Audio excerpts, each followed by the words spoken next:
I know that for me, my journey with personal development was, I guess, one of the first key lessons that I really learned, and it sounds so basic, is that life is happening for me, not to me. And that differentiator between, like, am I at cause in my life or am I at effect in my life?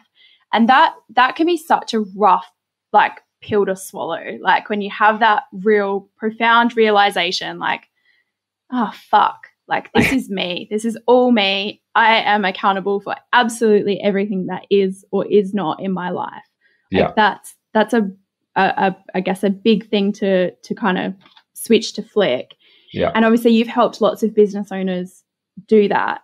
Can you talk to us a little bit about, I guess, what that looks like, how they show up? Like, yeah, it's funny because it's a pill that, although you may swallow it the first time you realize it, it keeps coming back and it becomes harder to swallow. Like a week ago, I nearly passed out trying to take my vitamins before bed, and I tried to put too many in at once and choked.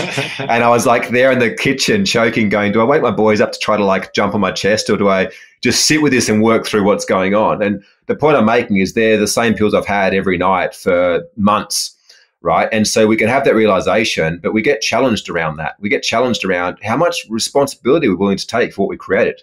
And unfortunately, when people first have that realization, or they come to terms with it, they start diving down that path, they've often got to undo a lot of paradigms, a lot of things they've created their whole life.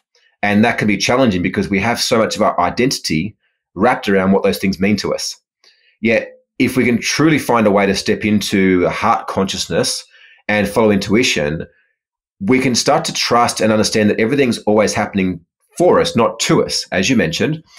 But that doesn't mean that what you get is what you want. And that's the biggest misconception, is people think, well, if I follow my heart, if I follow my intuition, if I take responsibility, everything will be smooth sailing. That's bullshit, right? Like, you will get what you need to become the highest version of you. And for me, absolutely, that was a business that bankrupted for 1.3 million, a business that relied on me to be there every single day, a relationship that broke apart. Like, everything that I had, I can look back at right now and see the blessings, the gifts that was in that, because without it, I wouldn't be where I am today. Absolutely not.